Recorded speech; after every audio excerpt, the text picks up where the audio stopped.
بسم اللہ الرحمن الرحیم، میں ہوں نوید ستی اور بات کریں کہ جناب اس وقت معاملہ ہے کہ جناب نون اور شین یعنی نواز شریف گروپ اور شہباز شریف گروپ کیا واقعی آمنے سامنے ہے۔ ایک طرف جو ہے وہ خواجہ محمد آصف جو ہیں وہ بیان دے رہے ہیں، اور دوسری طرف ان کو جواب دے رہے ہیں محمد حنیف عباسی صاحب، اور دونوں وفاقی وزراء ہیں۔ دونوں کے اوپر یہ ہے کہ جناب یہ فارم 47 کے تحت آئے ہوئے ہیں۔ یہ تو آپ میں تو نہیں کہہ رہا، آپ کو پتا ہے کون کون کہہ رہا ہے، یہ مبینہ طور پر ان پر بہت زیادہ معاملات جو ہے وہ ہیں۔ اچھا، اب تھوڑی سی تقابلی جائزہ لے لیتے ہیں کہ محمد حنیف عباسی صاحب اور خواجہ آصف صاحب آپس میں کیوں الجھ رہے ہیں۔ اب اس میں کود پڑے ہیں جناب رانا ثناء اللہ بھی۔ وہ کہتے ہیں کہ یہ جو حنیف عباسی صاحب نے جواب دیا ہے تو یہ کوئی مطلب طریقہ کار یہ نہیں تھا کہ آپ اسمبلی میں آ کے جواب دیں گے، اگر انہوں نے غلط کیا تو آپ نے اس سے بھی غلط کیا ہے۔ اچھا جی، اگر آپ ان دونوں کا تقابلی جائزہ لیں، دونوں جو ہے ایک شین گروپ کا ہے اور ایک نون گروپ کا ہے۔ اچھا جی، نون کا مطلب یہ این گروپ کا ہے۔ اچھا جی، اب معاملہ ہے کہ جناب بات آئی ہے کہ خواجہ آصف صاحب نے کہا کہ بیوروکریسی پرتگال میں اور یورپ میں پراپرٹیز بنا رہی ہے، ڈیول نیشنل ہے، آپ کو پتہ ہی ہے، کبھی 11,000 کی لسٹ آتی ہے تو کبھی 13,000 کی لسٹ آتی ہے پاکستان میں۔ اس وقت بھی ملک بھر میں بیوروکریسی جو ہے وہ پورے کے پورے آپ کو پتہ ہے سسٹم کو مفلوج کیا ہوا ہے۔ پنجاب بھر میں 14 کروڑ آبادی کے اوپر عوامی نمائندہ کوئی بھی نہیں ہے۔ MPs MNAs وہ بات کی بات ہے، فارم 47 کے ہوں گے، چلو پھر بھی کچھ نہ کچھ ووٹ تو لیے ہوں گے نا، ان کو بھی اس وقت تصویر لگانے کی اجازت نہیں ہے، سوائے مریم نواز کی یا نواز شریف کی کوئی تصویر نہیں لگے گی، بلکہ شہباز شریف کی تصویر بھی کئی جگہ پہ ممنوع ہے۔ یہ اگر آپ ڈی سی صاحبان کی یا کمشنر کے آفس میں جائیں تو آپ کو بہت کچھ سننے میں ملتا ہے۔ اینی ہو، خواجہ آصف صاحب نے کہا کہ بیوروکریسی کرپٹ ہے پرتگال میں۔ وہ اب کون کون ہے، اچھا پرتگال میں کس طرف اشارہ انہوں نے کیا ہے وہ بھی بڑا ہے، اس پہ بھی بات چلیں گے۔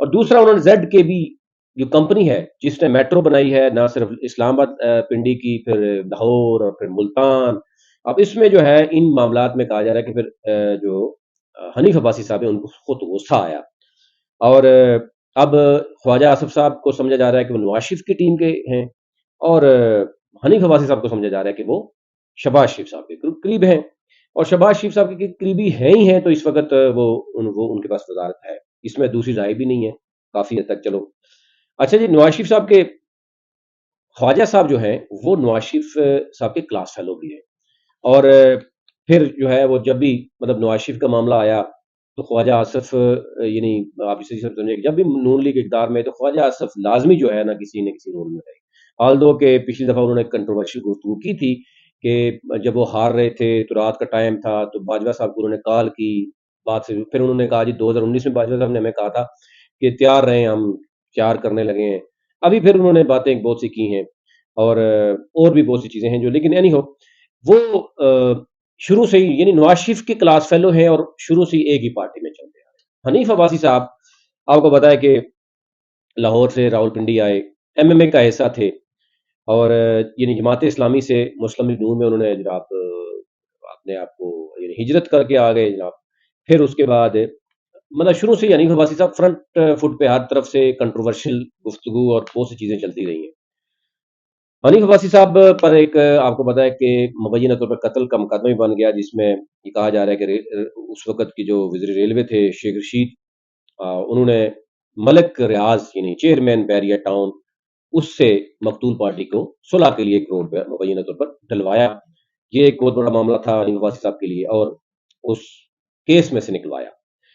پھر حنیف عباسی صاحب دوبارہ ایم این اے بنے جو بیریا ٹاؤن جناب، کیونکہ یہ بھی کہا جا رہا ہے کہ جب حنیف عباسی صاحب راول پنڈی میں پہلی بار آئے تھے تو چودھری تنویر سینٹر جو تھے سابقہ، اور اس وقت دوست ہیں ان کے، انہوں نے بھی ایک گھر دیا تھا مبینہ طور پر ایک ان کے اوپر ہے، اور ملک ریاض سے بھی کچھ لے کے دیے تھے کہ جناب یہ سیاستدان ہیں، ان کی مدد کی جائے۔ تو اینی ہو، یہ تو حنیف عباسی صاحب زیادہ بہتر جانتے ہیں کہ کیا ہوا تھا، کیا اس کے اگینسٹ کتنا چیزیں ہوتی ہیں۔ ابھی بھی ظاہر ہے بڑی بڑی گاڑیاں گفٹ ہو رہی ہیں کچھ لوگوں کو، تو ظاہر ہے کہیں سے تو آتا ہوگا معاملہ۔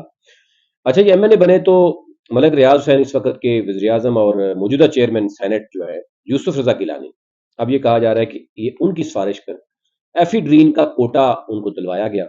بعد میں آپ کو بتایا کہ یوسف رضا گیلانی کے صاحبزادے بھی موسیٰ گیلانی اور حنیف عباسی صاحب اس میں بری طرح سے پھنس گئے، اور آلدو کہ اس کو سیاسی معاملہ بھی بنایا گیا، لیکن ان کو عمر قید تک سزا ہوئی.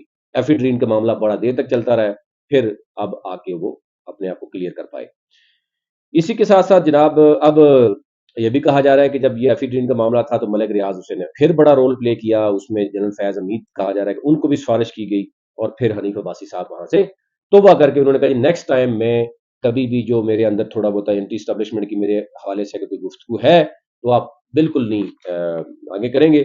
یہ جب الیکشن تھا 2018 میں، آپ کو پتا ہے کہ صدر میں کچھ رات کو نعرے بھی لگے تھے. اس وقت بھی ہم نے بات کی تھی کہ شیخ رشید کو جتوانے کے لیے حنیف عباسی کو رات 11 بجے اس کے خلاف فیصلہ لیا. تو یہ ان کو شاید یاد ہے یا نہیں ہے، لیکن اینی ہو. اس کے بعد جناب ابھی ریسنٹلی پیر ادائی میں معاملہ ہوا، اس میں مسلم لیگ نون کا بندہ آیا، ضیاء اللہ شاہ صاحب نے اس کا کیا. وہاں پر بھی مبینہ طور پر حنیف عباسی صاحب کا ذکر ایک one or the other way ہوتا رہا ہے. پھر اسی طرح مختلف بزنس کمیونٹی کی جب باتیں ہوتی ہیں تو وہاں پر بھی کوئی کہہ رہا ہے کوئی کمرشل میں فلانے 2-3 پلازے ہیں وہ ان کا بندہ ہے جی، اس کو کوئی چھیڑ نہیں سکتا. اب جو ہے وہ ان کے صاحبزادے اور ایک ان کے آپ کہہ سکتے ہیں کہ کوآرڈینیٹر ہیں جو بھی ہیں فیضان شاہ صاحب، ان کی کہانیاں بھی زبان زد عام ہیں، کچھ آڈیوز ویڈیوز ہیں، اس پہ الگ کرنے کی بات ہے. لیکن میں صرف بتا رہا ہوں کہ وہ اس پہ بھی خبروں میں ہیں. اور ایک زیڈ کے بی کی سٹوری ہے کہ جناب پنڈی میں جو میٹرو بنی اس میں بہت سی چیزیں چلیں. پرتگال جو ہے وہ ایمبیسیز میں پرتگال میں جو شفٹ ہوا اس میں حنیف عباسی صاحب کا کیا رول ہے، کیا حنیف عباسی کے قریبی کوئی بندے ہیں اس میں، یا وجہ کیا ہے غصہ کرنے کی. حنیف عباسی صاحب کو کسی نے کہا ہے، پیغام دیا ہے کہ جناب آپ، اور خواجہ آصف صاحب کے اوپر جناب انہوں نے ان کو چائنا بھی نہیں لے کے جایا گیا، وہ ڈیفنس منسٹر ہے، ان کو کہہ دیا گیا جناب کہ استعفیٰ دیں، اور ایک طرف سے کہا جا رہا ہے استعفیٰ دیں، دوسری طرف نواز شریف نے کہا جی نہیں ڈٹ کے رہو. تو یہ اس میں کیا کس حد تک چیزیں ہیں. لیکن رانا ثناء اللہ صاحب کی اب کود جانا، اس میں بہت سی چیزیں ابھی ہونی ہوں گی، دیکھنی ہوں گی. اب راول پنڈی میں بھی ایک مبینہ طور پر گروپ ہے جو کہہ رہا ہے جی کہ پی ایچ اے سے مل کر حنیف عباسی صاحب کے صاحبزادے اور ان کے کوآرڈینیٹر ترجمان اور پتہ نہیں کیا کیا ہیں، انہوں نے جگہ دلوائی، پھر بزنس کمیونٹی نے کروڑوں روپے انویسٹ کر دیے. اس کے بعد وہ ریڈ ہوئے، پی ایچ اے نے توڑ دیا، اور پھر حنیف عباسی صاحب نے کہا جی میں آپ کو مینج کروں گا، کمپنسیٹ کروں گا. لیکن اس کے بعد پھر وہ اب وہ انکاری ہیں. تو یہ معاملہ بھی چل رہا ہے. ساتھ ہی چل رہا ہے سینٹرس مال کے جو مالک ہیں ان کے ساتھ بھی کوئی معاملات ہیں، یا ان کو شباز شریف کے کلوز تک لے کے جانے میں کچھ معاملات ہیں. لیکن وہ کچھ چیزیں ایسی ہیں کہ جو ابھی فوراً بتانے والی نہیں ہے، اس پہ ہماری ٹیم کام کر رہی ہے. تو پھر کچھ چیزیں آتی ہیں تو آپ بتا دیں. فی الحال بڑا معاملہ ہے کہ خواجہ آصف، حنیف عباسی صاحب، رانا ثناء اللہ صاحب، تین بندے تو کھل کر میدان میں آ جو ایک دوسرے کو وہ کر رہے ہیں. یعنی خواجہ آصف صاحب نے جو گفتگو کی اس میں حنیف عباسی صاحب کا کہیں ذکر نہیں ہے، زیڈ کے بی کا ذکر ہے، اور باقی معاملات ہیں جس میں انہوں نے کہا جی کہ ہائیبرڈ نظام کی کیوں انہوں نے بات کی. حنیف عباسی صاحب کو لگ رہا ہے کہ یہ ہائیبرڈ نظام نہیں ہے، وہ سمجھتے ہیں کہ میں بالکل فل جو ہے وہ جمہوریت کے تحت آیا ہوں. اور زیڈ کے بی جو ہے جس پہ بات ہو رہی ہے کہ پشاور سیالکوٹ سمیت مختلف سڑکیں بھی بناتی رہی ہے، وہ ناقص مٹیریل ہے. وہ کل آپ نے دیکھا ہوگا ایک سینئر جرنلسٹ نے بھی حنیف عباسی صاحب کا ذکر کیا، ان کو بلکہ کہا کہ آپ کو میں لے چلوں گا میٹرو راولپنڈی اسلام آباد دکھاؤں گا اور باقی بھی دکھاؤں گا. اتنا زیادہ جو ہے وہ حنیف عباسی صاحب کو کیا پریشانی ہوئی کہ ان کو آنا پڑا. تو اس میں فردر میرے پاس کچھ چیزیں آئی ہیں، میں آپ کو الگ کروں گا، لیکن پھر بہت لمبا ہو جائے گا، گفتگو کا جو ہے وہ مزہ نہیں آئے گا. تو ایک اسپیشل مسئلے کے متعلق بھی بتاؤں گا، اور اتنا اشارہ کافی ہے. تو اس پہ ہم کام کریں پھر آپ کو بتائیں گے. ابھی تک لیے اتنا ہی.